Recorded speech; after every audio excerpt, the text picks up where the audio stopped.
ప్రతాప్ కుమార్, యాక్మీ స్వతంత్ర సంస్థ వ్యవస్థాపక అధ్యక్షుని. ఈరోజు మరి భారతీయం పేరిట మీ ప్రోగ్రాం చేస్తున్నాం. కార్గిల్ విజయ దివస్ సందర్భంగా భారతీయం ప్రోగ్రాము. అదే గత 1990 నుంచి కూడా ఏదైతే ఇండియా పాకిస్తాన్ కొట్టిందో ఆ రోజుల్లో అప్పటి నుంచి ఇప్పుడు కంటిన్యూగా మేము భారతీయం పేరు ఇండియా ఉన్న అబ్రాడ్లో ఎక్కడైనా ఈ ప్రోగ్రామ్ చేస్తున్నాను. నా ఉద్దేశం ఏంటంటే మెయిన్ పిల్లల్లో దేశభక్తి పెంపొందించడం, ఆ వీర సైనికులకు మనం సెల్యూట్ కొట్టి వాళ్ళు మనం ఎలాగైనా రిమంబర్ చేసుకోవాలి, వాళ్ళకి సన్మానం చేస్తాం. అలాగే ఎవరైతే వీర నారీలు కూడా తీసుకొచ్చి మేము సన్మానం చేస్తున్నాం. ఇవన్నీ ఇప్పుడున్న కల్చర్లోని మనంతో బ్రేక్ డాన్స్లు, ఈ డాన్స్, వెస్టర్న్ డాన్స్, వాట్సాప్ గీతాలు చూడడం మర్చిపోతాం దేశభక్తిని. అంటే మర్చిపోతాం కాదు కానీ బట్ ఇలాంటి తీసుకురావాలి, మనం అందరూ పిల్లలు తెప్పించాలి. ఇప్పుడంతా ఎప్పుడు చేసి 24 hours దీంట్లో ఉన్నారు, ఎడ్యుకేషన్లో ఉన్న అన్నింట్లో ఉన్నారు. ఇది కూడా part of the nation building పరంగా మేము యాక్టింగ్ ఎవరేజ్ చేస్తున్నాం. మరి ఈసారి కూడా అదే చేస్తాం.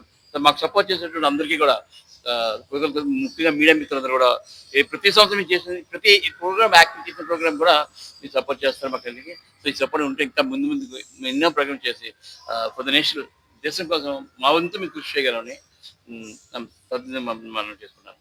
ధన్యవాదాలు.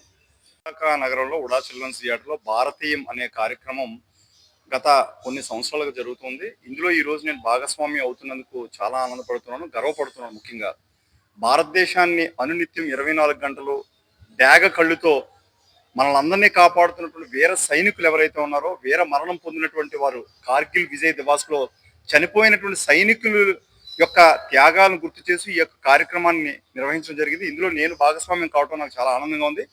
ఈరోజు మరి ఈస్టర్న్ నేవల్ కమాండ్ వారు నేవల్ బ్యాండ్ తీసుకుని వచ్చి వాళ్ళు పేట్రియాటిక్ సాంగ్స్ ప్లే చేస్తుంటే మా అందరికీ కూడా గూస్ బంప్స్ రావడం జరిగింది.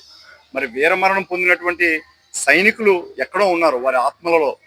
మరి వారి యొక్క సతీమణులు ఒక ఇద్దరు కార్గిల్ విజయ్ దివాస్లో పార్టిసిపేట్ చేసినటువంటి ఆ వీర వనితలనే చెప్పాలి. ఎందుకంటే భర్తలను పోగొట్టుకొని భవిష్యత్తు అగమ్యగోచరంగా ఉంటున్నటువంటి వ్యక్తులకి భారతదేశ ప్రభుత్వం ఎప్పుడు కూడా ఎల్లప్పుడూ వాళ్ళకి స్వాంతనగానే ఉంటుంది. ఇలాంటి కార్యక్రమాల ద్వారా వాళ్ళకి మరింత చేయూతనివ్వడం కోసం, వాళ్ళని అప్రిషియేట్ చేయడం కోసం ఈ కార్యక్రమంలో పాలు పంచుకోవటం, వారు కూడా ఈ కార్యక్రమంలోకి వచ్చి ఇక్కడ ఉన్నటువంటి భారతీయం ఎవరైతే కార్యక్రమాలు నిర్వహిస్తున్నటువంటి యాక్మీ సంస్థ ప్రతాప్ లాంటి వ్యక్తులు వారికి కొంత తోడ్పాటునివ్వటం, కొంత చేయూతనివ్వటం కూడా చాలా ఆనందదాయకం.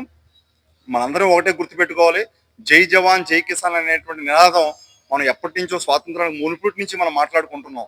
కానీ ప్రస్తుత పరిస్థితుల్లో ఆర్టికల్ 370 అబాలిషన్ తర్వాత ఈ దేశానికి చీడ పురుగుల్లా చెదలాగా కొన్ని టెర్రరిస్ట్ ఆర్గనైజేషన్స్ అన్ని కూడా వస్తూ ఉన్నాయి. కాబట్టి యువకులు కూడా జాగ్రత్తతో ఉండాలనేటువంటి ఒక సందేశాన్ని ఇవ్వటమే ఇలాంటి కార్యక్రమాల రూపకల్పన ద్వారా ప్రజల్లో మరింత చైతన్యం పెరుగుతుందని చెప్పి ఆశాభావం వ్యక్తం చేస్తా ఉన్నాను.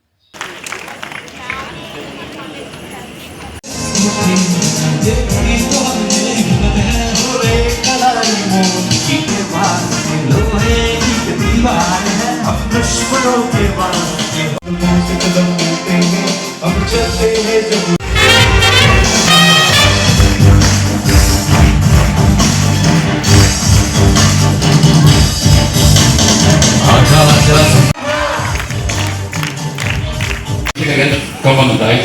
Please, I got Sudhakar Kumar and Tirak garu and after some, please sit down. Please and. Sir, it's okay. Kala pattukondi. Meer kuda unandi. On behalf of ACME, we would like to thank all our respected dignitaries. Thank you, Pratap. Round of applause. Thank you so much, sir, for valuable support. Eastern Naval Command, come on! Make some noise! నేను